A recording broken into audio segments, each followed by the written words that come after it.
Chers journalistes, nous avons eu l'opportunité de nous rencontrer aujourd'hui à l'hôtel Les Abous avec son Excellence Monsieur le Président de l'Union des Comores, avec sa délégation composée par son cabinet présidentiel ainsi que certains membres de son gouvernement, notamment Madame la Ministre de la Santé. Au niveau insulaire, nous avions la présence de notre gouverneur de l'île autonome de Moïli, ainsi que toute la coordination de lutte insulaire de lutte contre cette pandémie.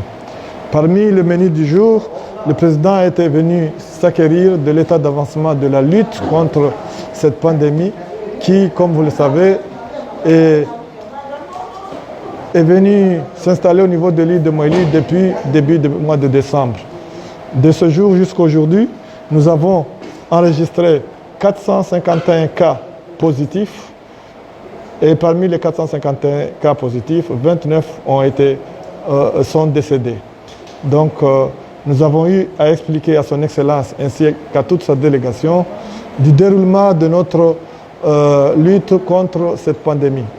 Il y a lieu d'abord de féliciter les efforts inlassables entrepris par le gouvernement ainsi que le dévouement à travers lequel son Excellence a eu à faire preuve durant cette pandémie, car grâce à lui et à son gouvernement, nous avons pu remonter la pente ainsi que contourner les différents obstacles qui se sont présentés devant nous. S'agissant de notre organisation pour la lutte contre cette pandémie à travers laquelle nous avons eu à expliciter son Excellence ainsi que sa délégation, il y a lieu de dire que notre organisation a été constituée par deux équipes. Une équipe de prise en charge qui était conduite qui était sous la direction du docteur Mohamed Antoine, qui est notre réanimateur, et qui consistait donc à traiter les malades qui étaient gravement malades, qui étaient atteints par la Covid-19, et ceux qui nécessitaient des soins appropriés. La deuxième équipe était constituée par l'équipe de santé publique qui consistait donc à lutter contre la propagation du virus.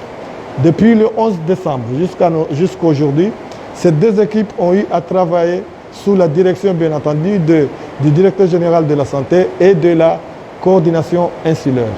Durant toute cette période, nous avons fait de notre mieux pour essayer de limiter la propagation du virus au niveau de l'île et ainsi d'éviter le chaos dans notre chère île. Donc, c'est dans ce cadre que nous nous sommes rencontrés aujourd'hui dans cet hôtel et avons essayé d'expliquer à toute la délégation notre stratégie de lutte contre cette pandémie qui a été saluée par son Excellence et son équipe et qui servira, nous l'espérons, de modèle dans les deux autres îles afin d'arrêter la propagation du virus dans notre cher pays. Notre stratégie a consisté, je l'ai dit, à lutter contre deux choses. D'abord, éviter que le virus ne prenne beaucoup plus de force au niveau de l'île. Donc il fallait tout faire pour empêcher à ce que le virus se propage dans toute l'île ou bien qu'elle prenne de force qui pouvait être très fatale pour nos populations. Alors donc, il y avait plusieurs équipes qui ont intervenu dans cette lutte. Il y avait l'équipe de la prévention, contrôle, infection. Cette équipe était dirigée par Dr Hafid, qui est épidémiologiste, et appuyée par Dr Sainda, aussi épidémiologiste, mais qui travaille sur le compte de l'OMS. Et tous les deux ont eu donc à établir une stratégie pour lutter à ce que le virus prenne plus d'envergure dans notre île. Il s'agissait donc de faire tout ce qui est de notre possible pour que tous les malades infectés, qu'on se rassure que leurs maisons, leurs ménages ont été désinfectés et qu'on soit sûr que cette désinfection a été une réalité. Il s'agissait aussi et surtout de faire en sorte que non seulement leurs ménages ont été désinfectés, mais les ménages des cas contacts, c'est-à-dire des personnes qui ont eu des contacts dans les 72 heures précédant la confirmation du virus dans du sujet, donc ont été désinfectés. C'est ainsi que nous sommes à mesure de vous dire aujourd'hui que la région de Djando, tous les ménages ont été désinfectés. Tous ceux qui ont été infectés, leurs ménages ont été désinfectés. La région de Nimachua de même. Au niveau de Fomboni et du district de Dewa, il y a eu 72 à 85% des ménages qui ont été désinfectés. Les résultats se sont montrés immédiatement sur le terrain puisque nous avons eu une chute drastique de la courbe de contamination au niveau des cas dans l'île autonome. Ensuite, il y avait une équipe de la surveillance. Cette équipe consistait à faire la recherche des cas, mais aussi à contrôler la manière dont se propage le virus. Donc c'est la recherche des cas contacts. Quand on est testé positif, il faut savoir qu'il y a des gens avec lesquels nous avons eu des contacts. Il faut rechercher ces cas, il faut rentrer en contact avec eux. Il faut suivre aussi les malades qui ont été testés positifs, mais qui ne nécessitent pas une hospitalisation hospitalière à domicile. Donc ça aussi, c'était le rôle que jouait la surveillance dans cette lutte. Il y avait aussi une équipe de communication et information, parce que moi je pense que le plus important dans cette lutte, c'est l'information, la sensibilisation et la communication de la population pour que ces dernières prennent ses responsabilités, s'approprient de cette lutte. Tant que nous ne parvenons pas à persuader nos populations sur la nécessité de respecter les mesures barrières, d'accepter la stratégie de lutte et de s'approprier de cette lutte, on ne peut pas parvenir à des résultats. Nous l'avons vu dans notre île, lorsqu'il s'agissait de monter des comités de Covid villageois. Dans toutes les villes où il y avait les grandes villes, nous avons instauré des comités de lutte contre le Covid au niveau des quartiers. Ces derniers se sont appropriés de cette lutte. Ils ont fait respecter les mesures barrières et ils le font jusqu'à présent. Et ils contribuent aussi dans la sensibilisation de la population pour que tous ceux qui se sentent malades se rendent à l'hôpital. Je voudrais d'abord saisir cette opportunité qui m'est offerte pour dire que parmi les difficultés que nous rencontrons sur le terrain, c'est surtout cette question des entrées clandestines dans nos différents points au niveau de l'île. Certes, c'est une question qui dépasse nos capacités, nous, comité insulaire, mais heureusement pour nous, nous avons l'appui des forces de l'ordre et de l'État. Et c'était une opportunité pour nous pour exposer ce problème à son Excellence qui a pris toutes les mesures pour essayer d'endiguer ce problème. Il n'est pas facile, certes, mais nous pensons que s'il y a un engagement intense de la part de l'État dans cette lutte, surtout dans cette phase de contrôle des entrées clandestines au niveau de l'île, nous pouvons avoir des résultats meilleurs. S'il y a une implication effective, comme ça l'a toujours été depuis le début de cette lutte, par les forces de l'ordre qui s'emploient massivement dans notre pays, que ce soit au niveau des patrouilles ou au niveau de recherche, de tout faire pour faire respecter les mesures barrières, nous aurons des résultats meilleurs. Donc, là-dessus, nous avons posé le problème auprès de son Excellence qui a pris le problème au sérieux et nous pensons que des solutions meilleures seront appliquées pour que nous puissions sortir de cette phase qui est très difficile. Le conseil que je pourrais donner à nos îles sœurs, à nos coordinations respectives, c'est d'abord qu'ils sachent que nous avons été les premières victimes à faire face à cette deuxième variante qui est entrée aux Comores, qui est sud-africaine, qui est très très dangereuse. Dangereuse par sa vitesse de propagation, dangereuse par son agressivité et donc qui nécessite à ce que nous soyons très aguerris. Je pense que notre expérience, nous sommes prêts à leur montrer comment nous avons abordé cette lutte contre cette pandémie et nous sommes prêts à les assister s'ils veulent pour que nous puissions nous inspirer de cette expérience, l'améliorer bien entendu parce que chaque île a ses spécificités pour qu'eux aussi s'en servent dans cette lutte contre la pandémie. S'agissant des décès qui sont survenus au niveau de notre île, nous avons 6 décès communautaires qui ont été répertoriés. Notre stratégie d'abord a été, durant cette pandémie, de faire les tests post-mortem de tous les cas de décès au niveau de l'île.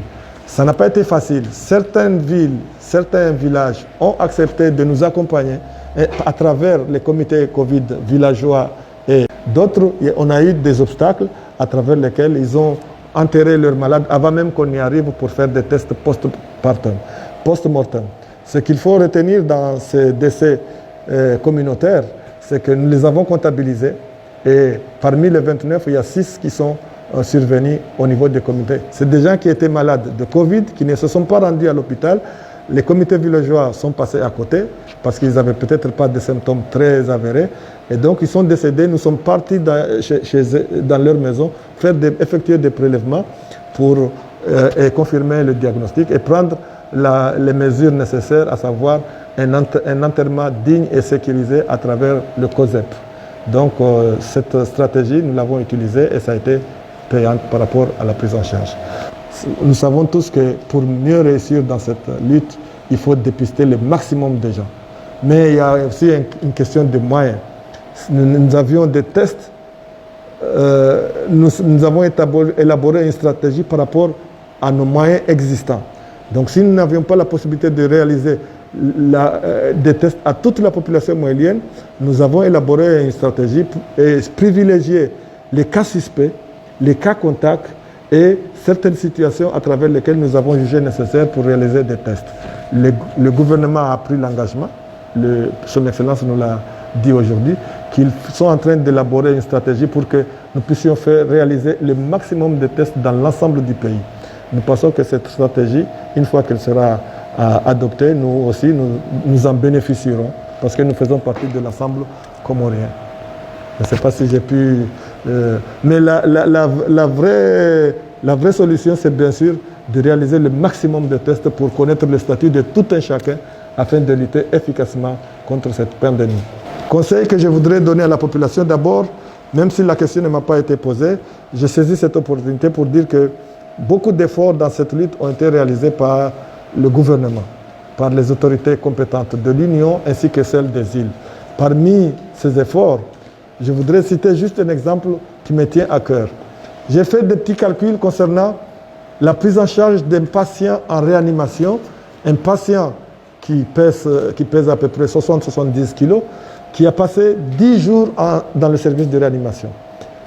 Si un patient passe 10 jours dans le service de réanimation, il nécessite l'utilisation d'oxygène, des bouteilles d'oxygène. Au minimum 2 bouteilles d'oxygène par jour. J'ai fait des petits calculs concernant chaque bouteille d'oxygène. En temps normal, Gascom nous vendait les bouteilles d'oxygène à 80 000 francs. Ce qui revient à dire que chaque jour, le patient qui est suivi en soins intensifs utilise 160 000 francs rien que pour son oxygène. En plus de ça, il y a d'autres produits qui coûtent cher, tels que le Lovenox, qui est un produit massivement utilisé en réanimation, et tant d'autres. Rien que si nous prenons une ampoule de Lovenox, ça coûte entre 4 500 et 5 000. Ce qui revient à dire que 10 jours, c'est à peu près 150 000 francs. De Lovenox, c'est à peu près 1 600 000 d'oxygène.